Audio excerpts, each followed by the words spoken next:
যদি তোমরা আল্লাহকে ভালোবেসে থাকো আমার অনুসরণ করো। এই আয়াতের ব্যাখ্যা করতে যে বিশ্ববরেণ্য মুফাসসির আল্লামা ইবনে কাসির রাহমাতুল্লাহ রাখেন, হাদিহিল আয়াতুল কারীমা হাকিমাতুন আলা কুল্লি মান ইদ্দাআ মাহাব্বাতাল্লাহি আযজা ওয়া জাল্লা ওয়া লাইসা হুয়া আলা আত-তরিকাতিল মুহাম্মাদিyyah فإنه كاذب في دعواه في نفس الأمر حتى يتبع الشرعية المحمدية والدين النبوي في أقواله وأحواله. হাফেজ ইবনে কাসির রাহমাতুল্লাহ বলেন, এই আয়াত হচ্ছে অত্যন্ত শক্তিশালী একটি দলিল ওইসব মানুষদের কথার বিপক্ষে যারা দাবি করে যে আমরা আল্লাহকে ভালোবাসি কিন্তু মুহাম্মদ সাল্লাল্লাহু আলাইহি ওয়াসাল্লামের তরিকা গ্রহণ করে নাই। তাদের দাবিটা যে ভ্রান্ত, মিথ্যা। রাসূলুল্লাহর তরিকা বাদ দিয়া আল্লাহ পর্যন্ত যাওয়ার যে কোনো পথ নাই, সুযোগ নাই। তরিকায়ে মুহাম্মাদিয়া ছাড়া, রাসূলুল্লাহর আনিত দ্বীন ছাড়া আল্লাহকে ভালোবাসার কোনো সুযোগ নাই। যারা দাবি করে তাদের দাবিটাকে এই আয়াত মিথ্যা প্রমাণ করে। তার মানে রাসূলুল্লাহর শরীয়তকে না মেনে, ওনার সুন্নতকে না মেনে, ওনার দ্বীনকে গ্রহণ না করে আল্লাহ পর্যন্ত পৌঁছার, আল্লাহকে ভালোবাসার কোনো ব্যবস্থা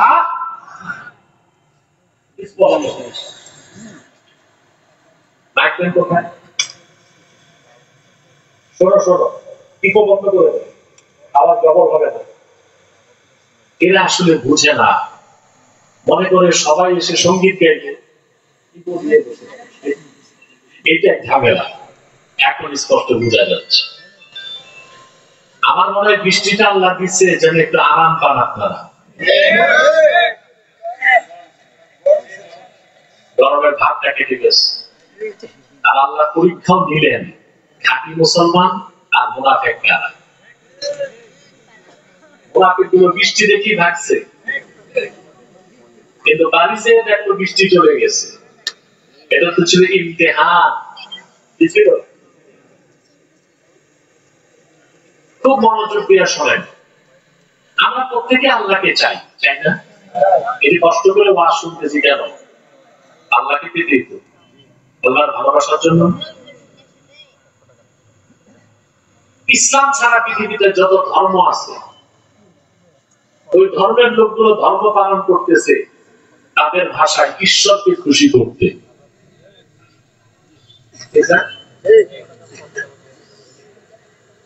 আল্লাহ তারা স্পষ্ট করে দিয়েছেন, কোন বিকৃত, মিথ্যা আশ্রিত, মন মস্তিষ্ক প্রসূত কোন তরিকায় চর্চা করে, সাধনা করে, ইবাদত করে আল্লাহর ভালোবাসা পাওয়া যাবে না। আল্লাহর ভালোবাসা পাওয়ার একটাই মাধ্যম রাসূলুল্লাহর অনুসরণ।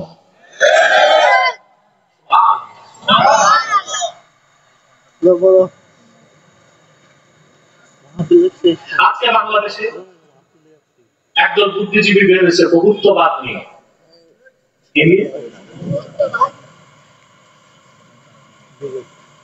আমাদের এই ভাই তো সিরাজি সাহেব বলছেন, কাফের মুশরিক জিন্দিক নাস্তিকদের আগেও ছাড়ি নাই, এখনো ছাড়ি না, মৃত্যু পর্যন্ত ছাড়বো না ইনশাআল্লাহ। আমি এখনো তাদের যুক্তি খণ্ডন করেছি। যে কোনো রাষ্ট্রে বিভিন্ন ধর্মের লোক ধর্মীয় স্বাধীনতা লাভ করতে পারে, এটা এক বিষয়। কিন্তু ধর্ম নিরপেক্ষতা এই কনসেপ্ট একটি কুফরি বিশ্বাস। এটা মুসলমান মেনে নিতে পারে না। তাকে স্বীকার করতে হবে দ্বীন একটাই, ইসলাম। দ্বীন একটাই, ইসলাম। ইসলাম যে আয়াতের ব্যাখ্যা করছে, আয়াতের ব্যাখ্যায় তাফসীর কুরতুবী, তাফসীর ইবনে কাসির, বিভিন্ন তাফসীর এসেছে। ১,৫০০ বছর আগে রাসূল করিম সাল্লাল্লাহু আলাইহি ওয়াসাল্লাম যখন দেখলেন মক্কার কুরাইশরা বিভিন্ন দেব-দেবীর মূর্তি বানায় সাজদা করতেছে, বুঝলেন? অমিয়া শোনেন কথা, মনোযোগ আছে? আপনারা কিন্তু জানেন মক্কার কুরাইশ কাফের একজনও নাস্তিক ছিল না, সব আস্তিক ছিল। আবু জাহেল নিজেও নাস্তিক ছিল না, আল্লাহকে বিশ্বাস করত। এটা জানেন আপনারা? আবু জাহেল নাস্তিক ছিল না, আস্তিক ছিল, স্রষ্টাকে বিশ্বাস করত, আল্লাহর তাওহীদ বিশ্বাস করতে হয়। যেমন বদর যুদ্ধে যখন সে রাসূলুল্লাহ সাল্লাল্লাহু আলাইহি ওয়াসাল্লামের বিরুদ্ধে যুদ্ধ করতে যাবে, আবু জাহেল তো শয়তান নাম্বার 1, কিন্তু তার ডেভিল পলিসি, যেটা শয়তানি রাজনীতি, এই জ্ঞানটা বেশি ছিল। ও বুঝতে পারছে বদরে হেরে গেলে ইসলাম জিতে যাবে আর সমস্ত ধর্ম মতবাদ পরাজিত হয়ে যাবে। সেরকম লোকজন নিয়ে কাবার চত্বরে যে আল্লাহর কাছে হাত তুলে দিচ্ছে। সে ছিল কুরাইশ বংশের মধ্যে 17 জন শিক্ষিত মানুষের একজন, আবু জাহেল। কিন্তু ইসলাম না মানার কারণে হয়ে গেছে মূর্খের পিতা, ঠিক না?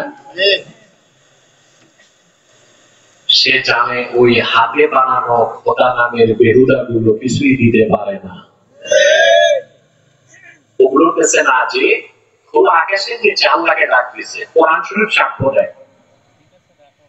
আবু জাহেল ডাক দিয়ে বলল, আল্লাহুম্মা ইন কানা হাযা হুয়াল হাক্ক মিন ইনদিক ফাআমতির আলাইনা হিজারাতাম মিনাস সামাই আও ইতিনা বিআযাবিন আলীম।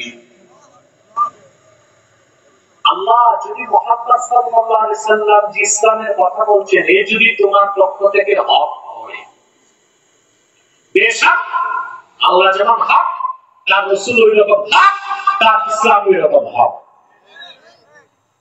আবু জাহেল তো কাফির ছিল, সে বলতে যদি হক হয়ে থাকে, আমি তো বিপথে যাচ্ছি, আমাদেরকে তুমি আকাশ থেকে পাথর বর্ষণ করে হত্যা করো, কিংবা আমাদের জন্য কঠিন কোন শাস্তির ব্যবস্থা নিয়ে এসো।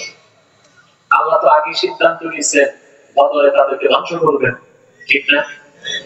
আমি বুঝাতে চাইলাম আবু জাহেল নাস্তিক ছিল না আস্তিক? জোরে বলতো। আল্লাহকে স্রষ্টা হিসেবে বিশ্বাস করতো কি না? কিন্তু আল্লাহর সাথে 360টা দেব-দেবীরও কি করতো? পূজা করতো। তো মুশরিকদেরকে রাসূলুল্লাহ সাল্লাল্লাহু আলাইহি ওয়াসাল্লাম জিজ্ঞেস করছেন, তোমরা আল্লাহকে তো বিশ্বাস করো, দেব-দেবীগুলোকে মানো কেন?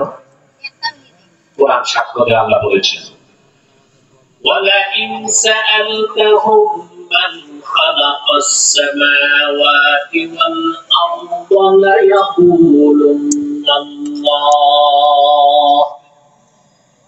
আল্লাহ বলেন, মুহাম্মদ সাল্লাল্লাহু আলাইহি ওয়াসাল্লাম, আপনি যদি পৌত্তলিকদেরকে জিজ্ঞেস করেন এই আকাশ ও জমিনকে সৃষ্টি করেছেন, অকপটে বিনা দ্বিধায় তারা বলবে নিশ্চয় আল্লাহ সৃষ্টি করেছেন। তাহলে দেবদেবীগুলোর ইবাদত করো কেন? এগুলোকে সাজদা করো কেন? ওরা জবাব দিচ্ছে, মা না'বুদুহুম ইল্লা লিয়ুকাররিবুনা ইলাল্লাহি যুলফা। আমরা তো আল্লাহকে বিশ্বাস করি, আল্লাহর সাথে দেবদেবীগুলোর ইবাদত করি, এই জন্য তারা যেন আমাদেরকে আল্লাহর কাছাকাছি পৌঁছায় দেয়। নাউজুবিল্লাহ বলবেন। আমি বুঝাতে চাইলাম মক্কার কুরাইশরা যে মূর্তি পূজা করত কারে পেতে? আল্লাহকে। মহিলাদের কণ্ঠে এইরকম বললে হয়? পুরুষের কণ্ঠে বলেন। মক্কার পৌত্তলিক কুরাইশরা যে মূর্তি পূজা করত কারে পেতে? আল্লাহকে। উদ্দেশ্য ভালো ছিল, তরিকা খারাপ। উদ্দেশ্য ভালো ছিল, তরিকা খারাপ। ইহুদিরা ওরা উযায়রকে বলতো আল্লাহর বেটা, উযায়রের মূর্তি বানায় সাজদা করত। ওরাও বলতো আমরা তো আল্লাহর ভালোবাসার কারণে উযায়রকে ভালোবাসি। নাউজুবিল্লাহ বলেন। খ্রিস্টানরা মরিয়ম পুত্র ঈসাকে আল্লাহর বেটা মনে করত, তার মূর্তি বানায় সাজদা করত। তাদেরও দাবি ছিল আমরা আল্লাহর ভালোবাসা চাই। নজরুল্লাহ বলেন উজার এবং ঈসা তারা ছিল আল্লাহর নগণ্য দাস, আর ঈসার মা মরিয়ম ছিল আল্লাহ তাআলার নগণ্য দাসী, কোনো সন্দেহ নাই। কিন্তু এই তরিকায় তারা ইবাদত করত, দিন মানত, কার ভালোবাসার জন্য? আল্লাহ রাব্বুল আলামিন সে সব কিছুকে নাকচ করে দেবার জন্য আয়াত নাযিল করলেন, কুল ইন কুনতুম তুহিব্বুনাল্লাহা ফাত্তাবিউনি ইউহিব্বুকুমুল্লাহ। মুহাম্মদ সাল্লাল্লাহু আলাইহি ওয়াসাল্লাম আপনি বলে দিন, যদি তোমরা আসলে আল্লাহকে ভালোবেসে থাকো তাহলে তোমাদের মন গড়া কোনো তরিকায় চললে হবে না, আমি মুহাম্মদ সাল্লাল্লাহু আলাইহি ওয়াসাল্লামের অনুসরণ করো।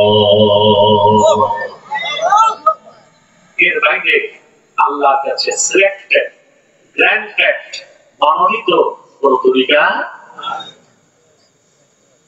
একমাত্র রাসূলুল্লাহ সাল্লাল্লাহু আলাইহি ওয়াসাল্লামের আদর্শ, নীতি, দ্বীন, শরীয়তের অনুসরণে আল্লাহকে পাওয়া যাবে।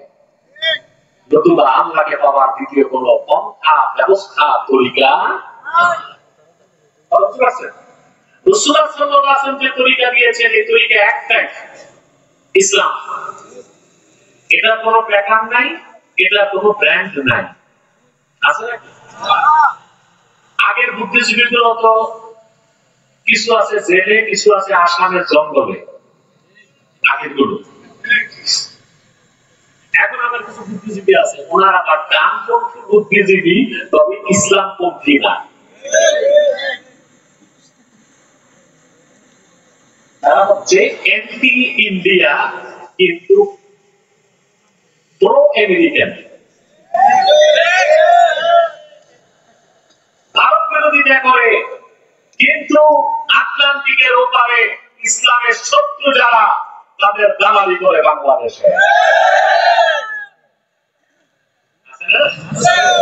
এরকম কিছু বুদ্ধিজীবী আছে।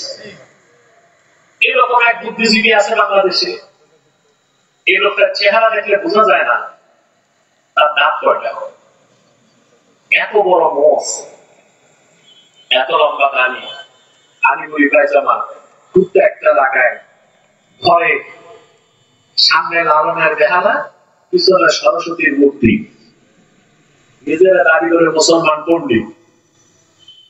এ লোকটা ভার্সিটির ছাত্রদেরকে বিভ্রান্ত করছে। সে বলতে চায় ইসলামের ব্র্যান্ড আছে, বলে আমরা পলিটিক্যাল ইসলাম বিশ্বাস করি না, আমরা রেডিক্যাল ইসলাম বিশ্বাস করি না, আমরা সুফিবাদী ইসলাম বিশ্বাস করি। মূর্খ বক্তাকার বিয়াদব, রাসূলুল্লাহর ইসলামকে ভাগ করার অধিকার তোমারে কে দিয়েছে? তরিকা তো একটাই, রাসূলুল্লাহ সাল্লাল্লাহু আলাইহি ওয়াসাল্লাম আল্লাহর কাছ থেকে যে ইসলাম এনেছেন, দ্বীন এনেছেন, শরীয়ত এনেছেন, তার কোনো প্যাটার্ন নাই, আছে? ইসলাম একটাই।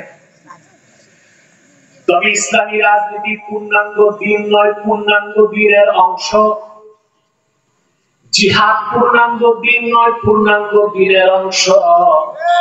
তরিকত তাসাউফ পূর্ণাঙ্গ দ্বীন নয়, পূর্ণাঙ্গ দ্বীনের অংশ। ইসলামের কোন অংশকে নিয়ে ইসলামের কোন প্যাটার্ন, ইসলামের কোন ভার্সন বের করার সুযোগ নাই। মুহাম্মদ সাল্লাল্লাহু আলাইহি ওয়াসাল্লামের অনুসরণটাই ইসলাম। এর বাইরে কোন ইসলাম, শরীয়ত, তরিকত, হাকিকত, মারিফত একটা আছে, বাইরের পথ কি আছে? রাসূলুল্লাহর ইত্তেবা, অনুসরণের বাইরে কোনো মুক্তি নাই, কোনো কল্যাণ নাই। ঠিক কিনা বলেন? আমরা কি আল্লাহকে ভালোবাসতে চাই? রাসূলুল্লাহর তরিকা অনুসরণ করতে হবে। আর রাসূলুল্লাহর তরিকা অনুসরণ করতে হলে অবশ্যই আল্লাহ রাসূলের ভালোবাসা জীবনে বেশি হতে হবে। এটা মানে বিশ্বাস করেন, খাঁটি মুমিন হওয়া ছাড়া, টপ ক্লাসের মুমিন হওয়া ছাড়া জীবনের চেয়ে বেশি আল্লাহ তাআলার রাসূলকে ভালোবাসা যায় না। দাবি করা যায়, প্রমাণ করা যায় না, এটা সম্ভব না। কারণ আল্লাহ তাআলা পৃথিবীতে মানুষকে কিছু আকর্ষণ দিয়ে এই সংসার জীবনে তাকে ব্যস্ত করে দিয়েছেন। এই সমস্ত মায়া, মমতা, লালসা বেড়াজাল থেকে যে ছিন্ন হতে পারে, সেই টপ ক্লাসের মুমিন হিসেবে আল্লাহ তার রাসূলকে জীবনের চেয়ে বেশি ভালোবাসতে পারে। আল্লাহ কিছু ব্যবস্থা রাখছেন না দুনিয়ায় সংসার করতে? কথা বলেন। আমার কথা শব্দে শব্দে বোঝা যাচ্ছে? একটু জবাব দিতে হবে। আল্লাহ কিছু আকর্ষণ দিয়ে রাখছেন না আমাদের মধ্যে? আল্লাহ রাব্বুল আলামিন বলেন, যুয়িনা লিন-নাসি হুব্বুশ শাহাওয়াতি মিনান নিসাই ওয়াল বানিনা ওয়াল কানাতিরিল মুকান্তারাতি মিনাদ যাহাবি ওয়াল ফিদ্দাতি ওয়াল খাইলিল মুসাওওয়ামাতি ওয়াল আনআমি ওয়াল হারথ ذلك متاع الحياة الدنيا والله عنده حسن المآب.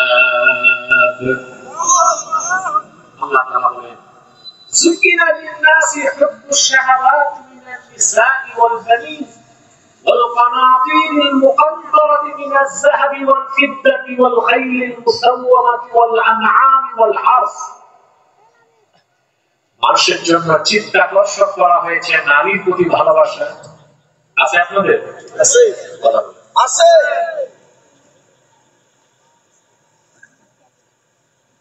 তবে যারা বিয়ে করি নাই তাদের ঘরেও তো নারী আছে, মা আছে, ভালোবাসা তো আছে। সন্তান সন্ততির প্রতি ভালোবাসা, স্তূপে স্তূপে সোনারূপা, নির্বাচিত ঘোড়া, গৃহপালিত পশু আর কৃষি, আল্লাহ বলেন সব কিছুর ভালোবাসা, আকর্ষণ মানুষের কাছে চিত্তাকর্ষক করা হয়েছে। আপনি দেখেন, আপনি মানুষ হিসেবে এর বাইরে না, এগুলোর কোন একটার প্রতি আপনার প্রবল আকর্ষণ আছে। এগুলোর প্রতি আকর্ষণ ইসলাম নিষিদ্ধ করে না, কিন্তু একটা সীমা থাকতে হবে। থাকতে হবে। নারীর প্রতি আকর্ষণ থাকবে, আল্লাহ হুকুম করছেন সীমায় থাকবেন। আপনি বিয়ে শাদী করবেন, ঠিক না? ঠিক না? আল্লাহ সুযোগ দিয়েছে, আপনার ক্ষমতা আছে, টাকা আছে, পয়সা আছে, ফিজিক্যাল ফিটনেস আছে, একটা দুটা তিনটা চারটা করেন। فانكحوا ما طاب لكم من النساء مثنى وثلاث ورباع وإن خفتم ألا تعدلوا فواحدة. তোমরা তোমাদের পছন্দের নারীদেরকে বিয়ে করো একটা, সম্ভব হলে দুইটা, পারলে লাগলে তিনটা, পারলে লাগলে। وإن خفتم ألا تعدلوا, যদি একাধিক স্ত্রীর মধ্যে ইনসাফ করতে না পারো, জাস্টিস ন্যায় বিচার করার আশঙ্কা থাকে, তাহলে একটা। সেজন্য যে মৌলভী সাহেবরা বলতেছে চার বিয়ে করা সুন্নাত, তারা ভুল ফতোয়া দিচ্ছে। চার বিয়ে করা সুন্নাত না, চার বিয়ের অনুমোদন ইসলাম দিয়েছে। তার জন্য শর্ত আছে, ফিজিক্যাল ফিটনেস লাগবে, আপনি এক বউ নিয়ে চলতে পারেন না। তারপর ইকোনমিক্যাল ফিটনেস লাগবে, লাগবে আগের আওয়াজটা কানে লাগে, ওয়ালে রিফ্লেক্ট হচ্ছে। আমার খুব প্রচুর আওয়াজ দরকার নাই, স্পষ্ট আওয়াজ দরকার। শুনতেছেন ভাই? ঘুমাচ্ছেন না তো? আমি একটু দেখবো কে কে ঘুমার, একটু হাত উঠান।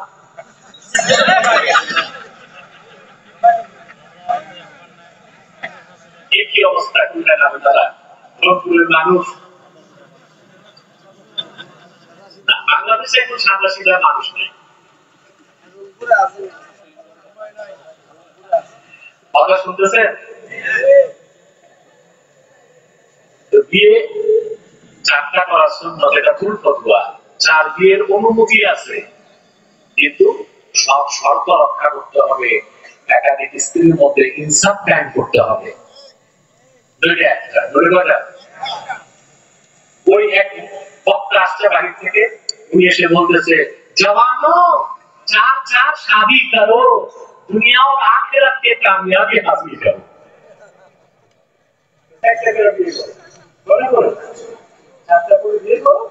और दुनिया आखिरते कामयाबी हासिल करो।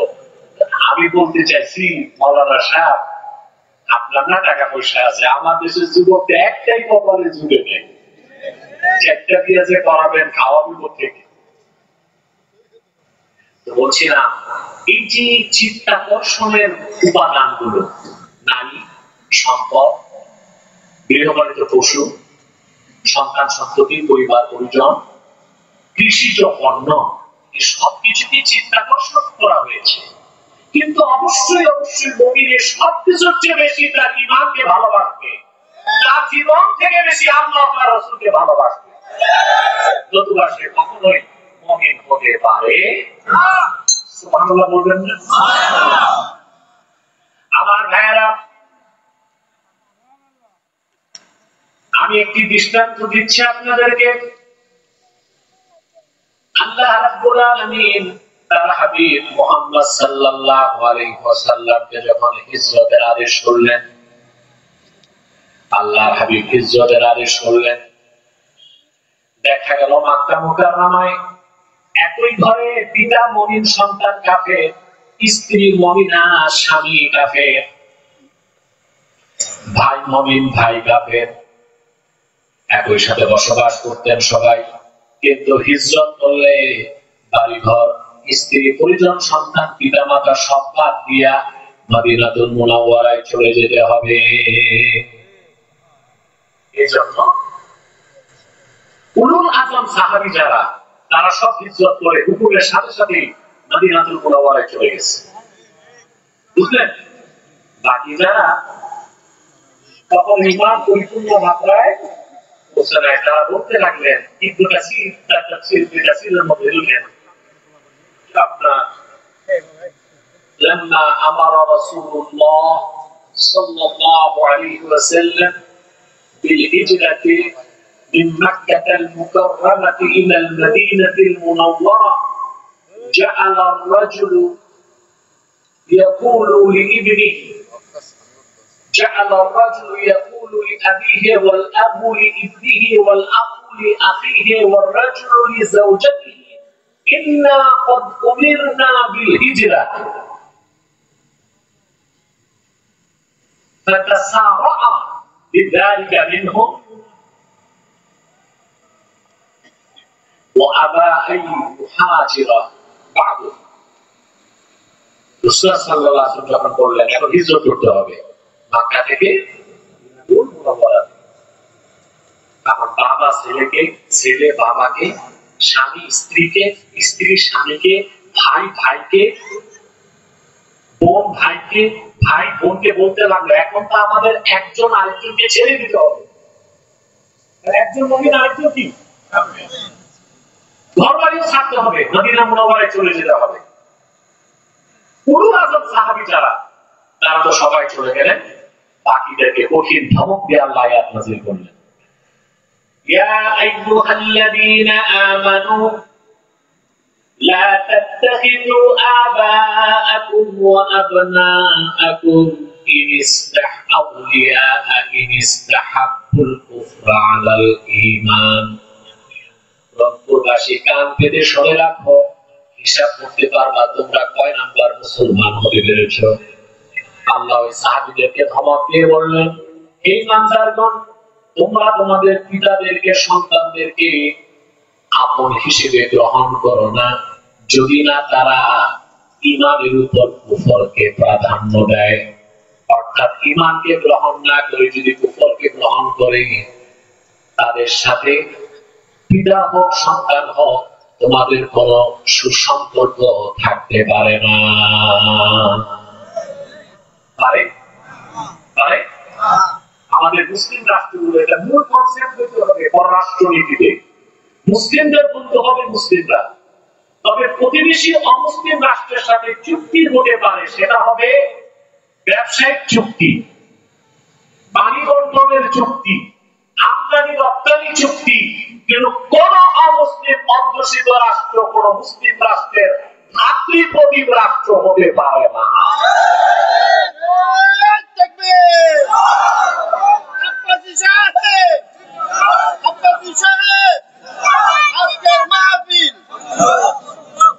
কি পাইছেন? ওরা নাকি দেশ স্বাধীন করে দিচ্ছে। 54 বছরে কি পেয়েছেন? ফারাক্কার ন্যায্য ইচ্ছার পানি পান নাই, তিস্তায় পানি পান নাই, বাংলাদেশকে পানি শূন্য করে মরুভূমি বানানোর চেষ্টা করেছে। সীমান্ত থেকে লক্ষ লক্ষ বোতল ফ্যান্সিডিল পাঠায়া আমার দেশের যুবকদেরকে ধ্বংস করার চেষ্টা করেছে। 16টি বছর ফেসিবাদের মাধ্যমে আলেম ওলামা পীর মাসে ইসলামপন্থীদেরকে ইতিহাসের বর্বর নির্যাতন করা হয়েছে।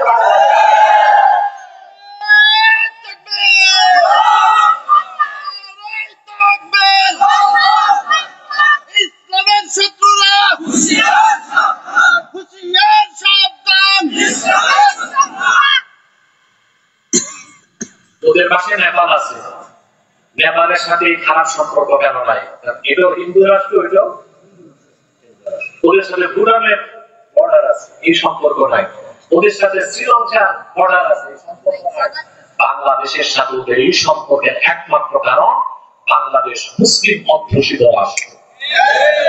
কোনদিন তারা বাংলাদেশের ভাতৃপ্রতিম রাষ্ট্র হতে পারে না। ব্যবসায়িক চুক্তি হতে পারে, সামরিক চুক্তি হতে পারে, আমদানি রপ্তানি চুক্তি হতে পারে, বাণিজ্যিক চুক্তি হতে পারে, ভাতৃপ্রতিম রাষ্ট্র হতে পারে না। এর মানে আমার দেশের শাসকদের মাথায় থাকতে হবে যে আর আওয়ার enemy, ওটা enemy state, এটা মাথায় রাখতে হবে। নতুবা ছুরিটা পিছন দিক দিয়ে মারবে।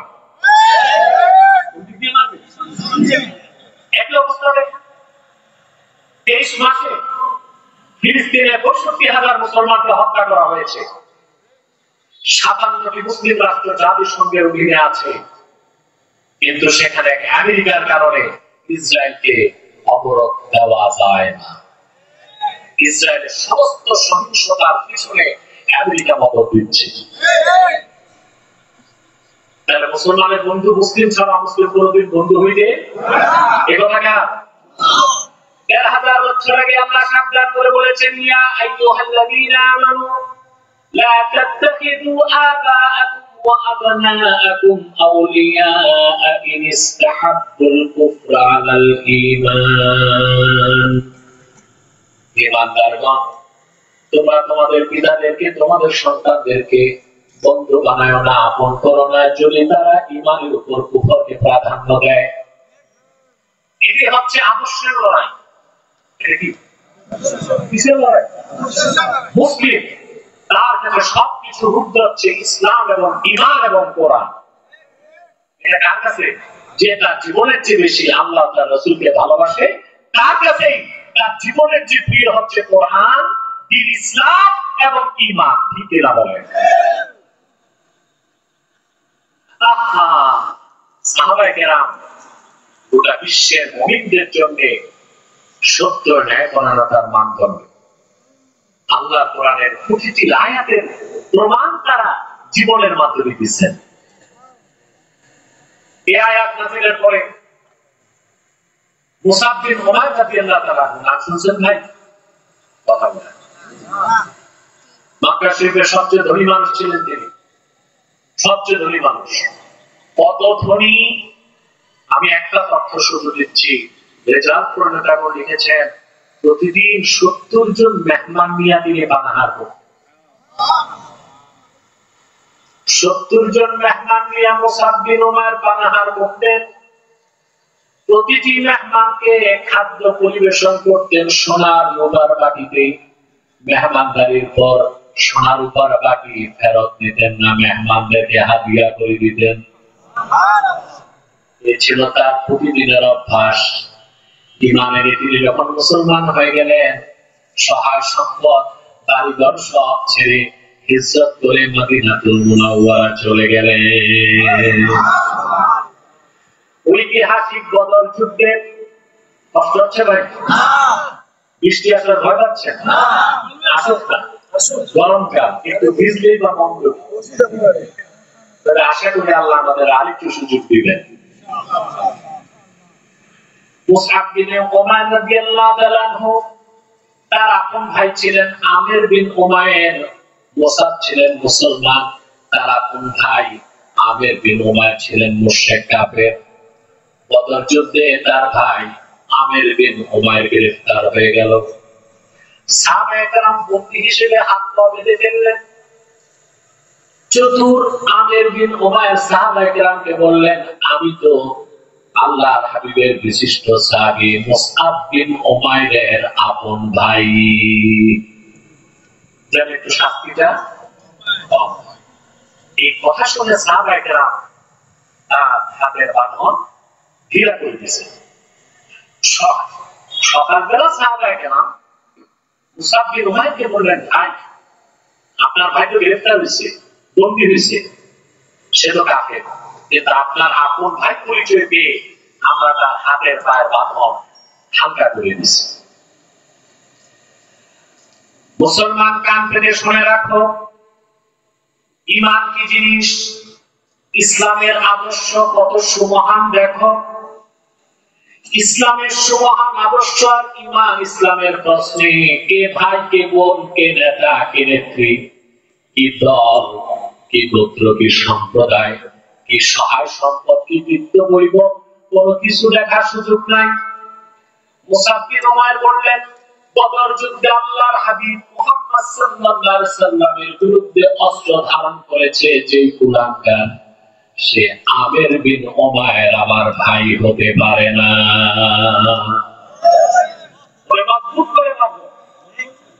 ওর মায়ের প্রচুর টাকা, মনে মনে আমারও তো মা, কিন্তু বলেন ওর মায়ের প্রচুর টাকা, উচ্চ মাত্রায় মুক্তিপণ আদায় করে তারা ছাড়ো। আপন ভাইয়ের ক্ষেত্রে এটাই কি ইসলামের আদর্শ? এখানে স্বতন্ত্রী নাই, এখানে স্বতন্ত্রী নাই, যা ইনসাফ তা সকলের জন্য প্রযোজ্য হবে। এই মুসআব বিন উমাইর রাদিয়াল্লাহু তাআলা উহুদ যুদ্ধের সময় আল্লাহ রাসূলের সামনে দাঁড়াইছিলেন। আরেকজন ছিলেন রাসূলুল্লাহর জলিল কদর সাহাবী আবু উবাইদা ইবনুল জাররাহ রাদিয়াল্লাহু তাআলা। হযরত আবু উবাইদা ইবনুল জাররাহ উহুদ যুদ্ধে আল্লাহর হাবিবের একটি হুকুম না মানার কারণে বিপর্যয় নেমে এসেছিল। সাহাবায়ে কেরাম ছিন্ন ভিন্ন হয়ে গেলেন। কাফেররা রাসূলুল্লাহ সাল্লাল্লাহু আলাইহি ওয়াসাল্লামের দিকে এগিয়ে গেল আঘাত করতে। আল্লাহর হাবিব সাল্লাল্লাহু আলাইহি ওয়াসাল্লামকে আঘাত করতে যখন তারা গেল, আবু উবাইদা ইবনুল জাররাহ আল্লাহর হাবিবের সামনে দাঁড়ায় গেলেন। তীর, ধনুক, লোহার অস্ত্র, কাফেরদের অস্ত্রের তরবারির আঘাত তিনি শরীরের মধ্যে ঢাল হিসেবে নিতে লাগলেন। আল্লাহর হাবিব ডানে বামে তাকালি তিনি বলতেন, ইয়া রাসূলুল্লাহ, ইয়া হাবিবাল্লাহ, আপনার কদমে আমার বাবা মা কুরবান হয়ে যাক। ডানে বামে তাকাবেন না, আমি চাই আপনার দিকে নিক্ষেপ করা কোন একটা অস্ত্র যেন আপনার নূরের গায়ে না লাগে। আমি আবু উবাইদা ইবনুল জাররাহের শরীর যেন তা ঠেকায় দেয়। সুবহানাল্লাহ। আমার ভাইরা হাদিস সাক্ষ্য দেয়, আবু উবাইদা ইবনুল জাররাহ যখন দেখেছেন তার পিতা কাফের মুশরিক, সে এগিয়ে আসছে, এক মুহূর্ত দেরি করেন নাই। আবু উবাইদা ইবনুল জাররাহ নিজের হাতের তরবারি দিয়ে তার আপন পিতার গর্দানটা কেটে দিয়েছেন। হযরত মুসআব ইবনে উমাইর রাদিয়াল্লাহু তাআলা তিনি রাসূলুল্লাহ সাল্লাল্লাহু আলাইহি ওয়াসাল্লামের সামনে দাঁড়াইছিলেন। কাফেরদের অস্ত্রের আঘাতে তার শরীর রক্তাক্ত হয়ে গেল। যুদ্ধ যখন শেষ, আল্লাহর হাবিব সাল্লাল্লাহু আলাইহি ওয়াসাল্লাম মুসআব বিন উমাইরের সামনে এসে দাঁড়ালেন। শরীরের সব জায়গায় রক্ত মেখে আছে। নূর নবীজি সাহাবায়ে কেরামকে ডেকে বললেন, সাহাবীরা, আমার প্রিয় সাহাবী মুসআবকে ছিল নাকি তোমরা? ওয়ালাকাদ রাআইতুহু ওয়া আলাইহি বুরদান লা তুরাফু কিমাতুহুমা ওয়া ইন্না শিরাকা আলাইহি মিন যাহাবিন, মক্কার সবচেয়ে ধনী লোক ছিল আমার সাহাবী মুসআব। সে আমি দেখেছি তারে দুইটা এমন চাদর সে পরিধান করেছিল যার মূল্য কত জানা ছিল না। আর আমি দেখেছি আমার মুসআব যে জুতা পায়ে দিয়ে হাঁটতো, সেই জুতার ফিতাটা ছিল খাঁটি সোনার তৈরি। এরকম একজন ব্যক্তি তার জীবন উৎসর্গ করে দিল হযরত মুসআব বিন উমাইর রাদিয়াল্লাহু তাআলা আনহু, শুধুমাত্র আল্লাহ তার হাবিবের ভালোবাসায়। ঠিক কিনা মুসলমান? বলেন। অতএব যতক্ষণ পর্যন্ত আমরাও আল্লাহর হাবিব মুহাম্মদ সাল্লাল্লাহু আলাইহি ওয়াসাল্লামকে জীবনের চেয়ে বেশি ভালোবাসতে না পারবো, ততক্ষণ পর্যন্ত আমরাও খাঁটি মুমিন হতে পারবো না। এখন একটা প্রশ্ন আসে, আমরা যে আল্লাহর হাবিবকে জীবনের চেয়ে বেশি ভালোবাসতে পেরেছি তার প্রমাণ কি? প্রমাণ লাগবে না? একটা কি করো, শীষ দিচ্ছে, শীষ বন্ধ করো, শীষ বন্ধ, শীষটা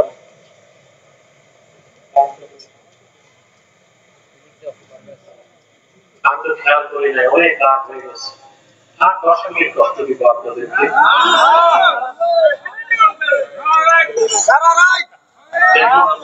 বৃষ্টি বাদলের পরিবেশটা নষ্ট হয়ে গেছিল,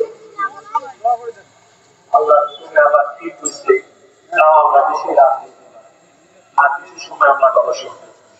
আমরা কানে রাখবো, কানে রাখতে হবে, মনোযোগ দেন আমার দিকে। এখন আল্লাহ রাসূল সাল্লাল্লাহু আলাইহি ওয়াসাল্লামকে আমরা জীবনের চেয়ে বেশি ভালোবাসি, কথা বলা যায়, প্রমাণ দিতে হবে না? প্রমাণ রাসূলুল্লাহ সাল্লাল্লাহু আলাইহি ওয়াসাল্লামকে জীবনের চেয়ে বেশি ভালোবাসি তার প্রমাণ কি?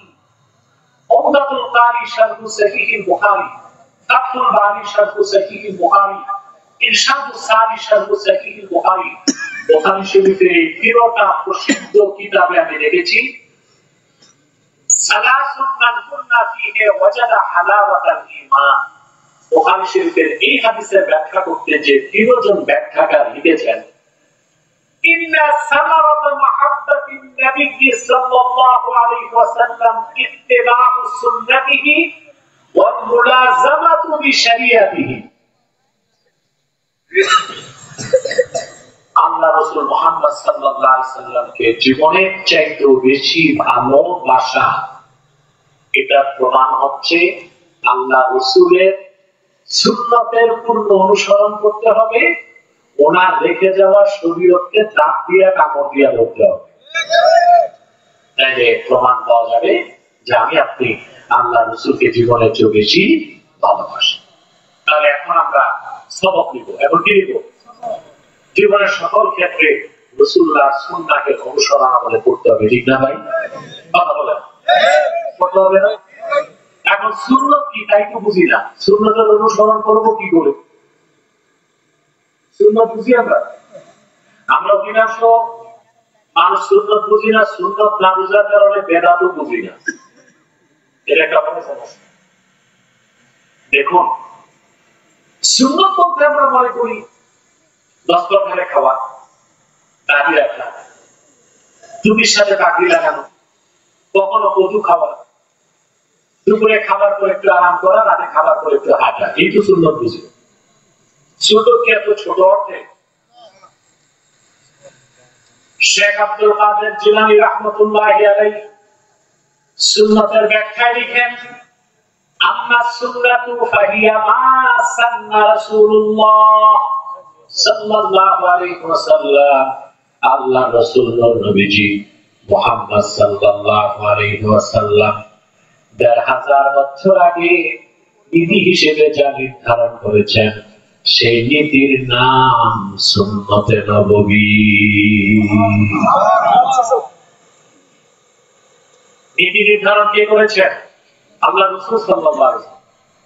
আপনার ব্যক্তি জীবন, আপনার সমাজ জীবন, আপনার রাষ্ট্র জীবন, আপনার অর্থনৈতিক জীবন, আপনার শিক্ষা জীবন, আপনার সাংস্কৃতিক জীবন, আপনার লেনদেন, আপনার আদান প্রদান, আপনার ব্যবসা বাণিজ্য, নামাজ রোজা হজ যাকাত কি নীতিতে হবে, এই সব নীতি রাসূলুল্লাহ সাল্লাল্লাহু আলাইহি ওয়াসাল্লাম নির্ধারণ করে দিয়েছেন। এই নীতির নাম সুন্নাত। নীতি হিসেবে আমরা এই সুন্নাতগুলো বিশ্বাস করি? জি না। আপনার ব্যবসা সুদভিত্তিক ব্যবসা, আপনার আইন আদালত চলছে ব্রিটিশ আইনে,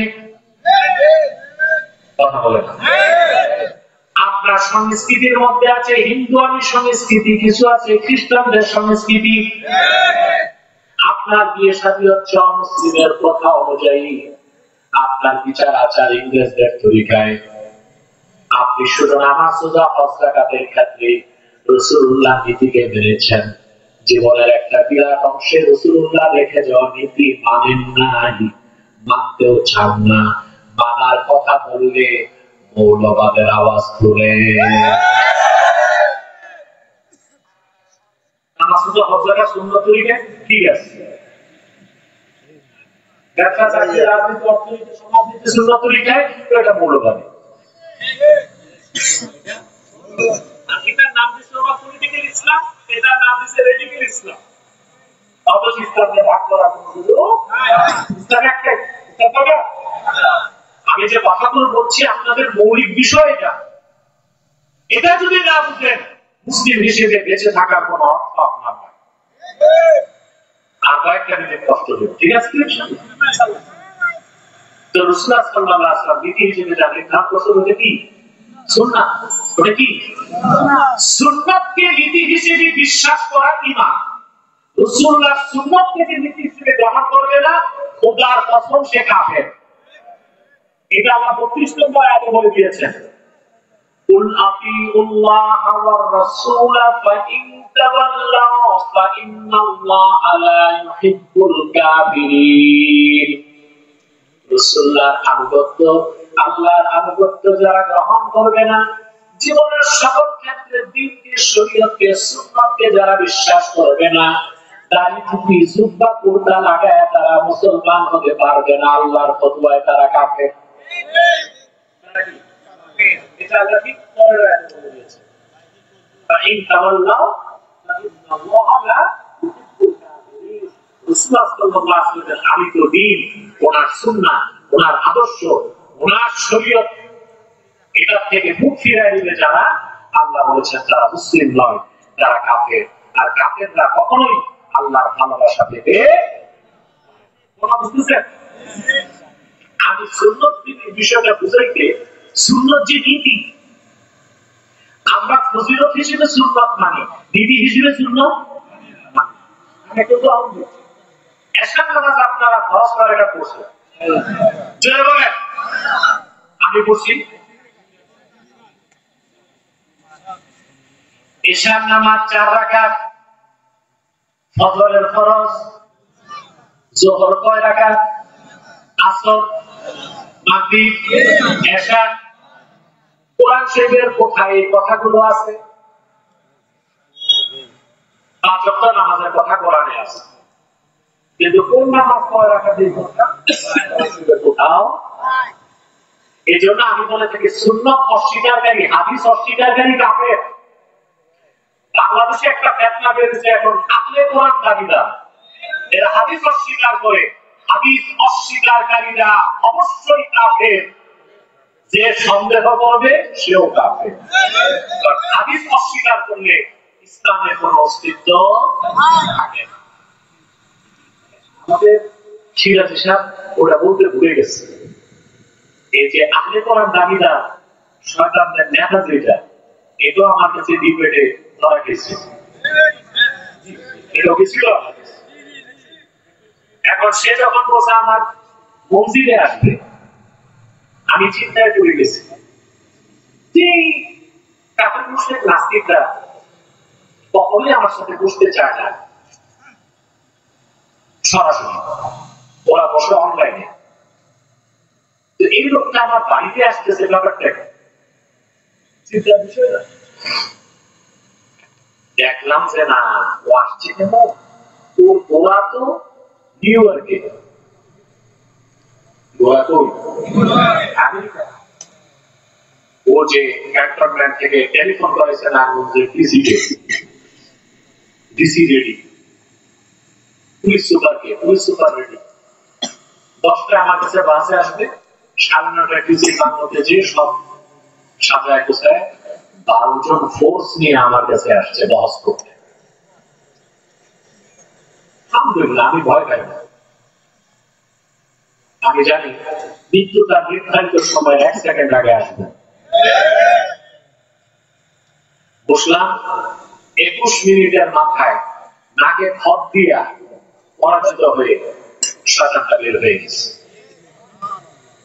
হাদিস বা সুন্নাহকে অস্বীকার করলে ইসলামের কোন অস্তিত্ব নেই। রাসূল করিম সাল্লাল্লাহু আলাইহি ওয়াসাল্লামের একজন জলিলুল কদর সাহাবী ছিলেন ইমরান ইবনে হুসাইন রাদিয়াল্লাহু তাআলা। দামেশকে হাদিস পড়াতেন, বুঝতেছেন? তো তিনি রাসূলুল্লাহ সাল্লাল্লাহু আলাইহি ওয়াসাল্লামের শাফাতের কথা বলতেছেন। আমার সময় এই যুগের না, ওই যুগের প্রায় 1400 বছর আগের কথা। এক ভণ্ড যে ইমরান বিন হুসাইনকে বললেন, আপনি যে শাফাতের কথা বলতেছেন এটা কোরআন শরীফে কোথায় আছে? তো তিনি বুঝলেন সে কোরআন মানে হাদিস মানে। ইমরান বিন হুসাইন প্রশ্ন করলেন, আল ক্বারাআতাল কুরআনা, তুমি কি কোরআন পড়ছো নাকি? সে বলল, কোরআন পড়েছি, মুখস্থ আছে। ইমরান বিন হুসাইন বললেন, তুমি কি নামাজ পড়ো নাকি? বলল, 5 ওয়াক্ত নামাজ পড়ি। তিনি বললেন, কোন নামাজ, কয় রাকাত পড়ো? সে বলল, ফজর 2, যোহর 4, আসর 4, মাগরিব 3, এশা 4। ইমরান বিন হুসাইন প্রশ্ন করলেন, 5 ওয়াক্ত নামাজের কথা কোরআনে আছে, মিন আইনা আখাস্তা হাযা শাম, রাকাতগুলো কোথায় তুমি পেয়েছো আমারে দেখাও কোরআনে।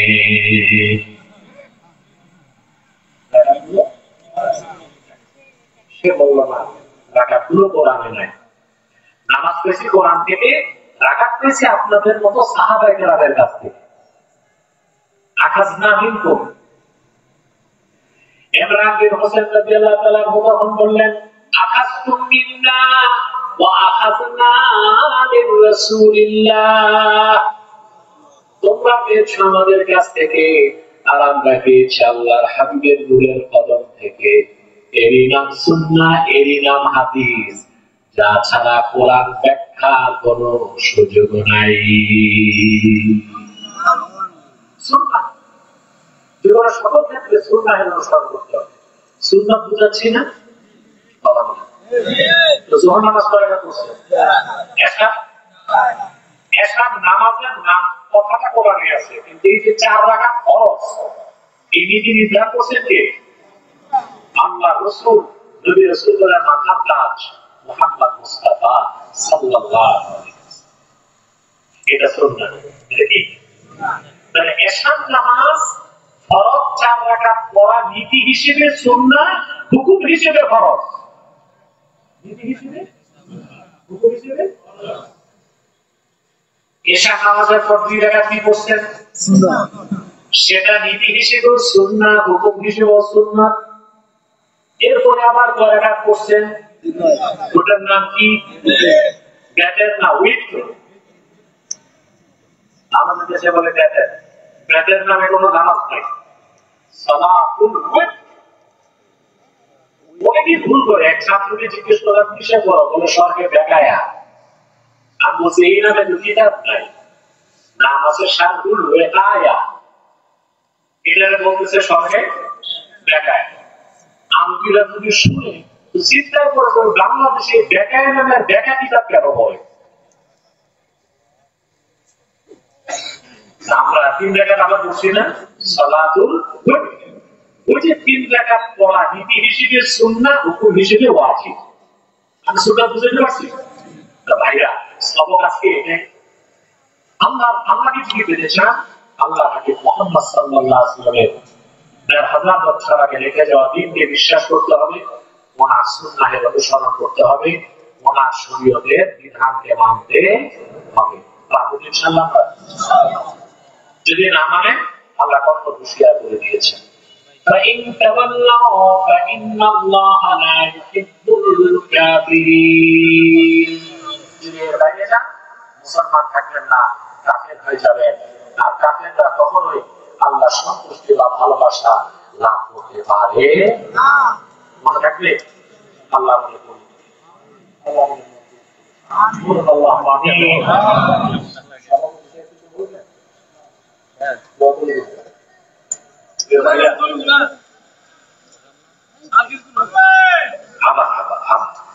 আমি ধীরে ধীরে সময় দিব, বা শীতকালে যাওয়ার চেষ্টা করবো যখন সুযোগ থাকে। বসেন, মুক্তি নিষেধ করেছি। আপনি এখন কি দরবেশ হয়ে গেছেন, মুনাজাত লাগবে না?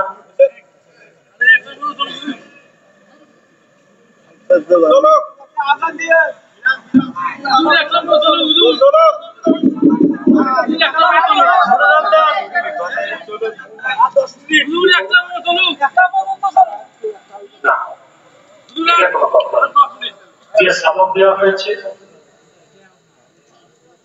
যে সবক দেওয়া হয়েছে, যে সবক দেওয়া হয়েছে, এটা যথেষ্ট মনে রাখতে হবে। ঠিক আছে, দিচ্ছি না। সালাত আল্লাহ আজিম ওয়া সালাত রাসূলুল্লাহ কারীম ওয়া নাহনু আলা যালিকা মিনাশ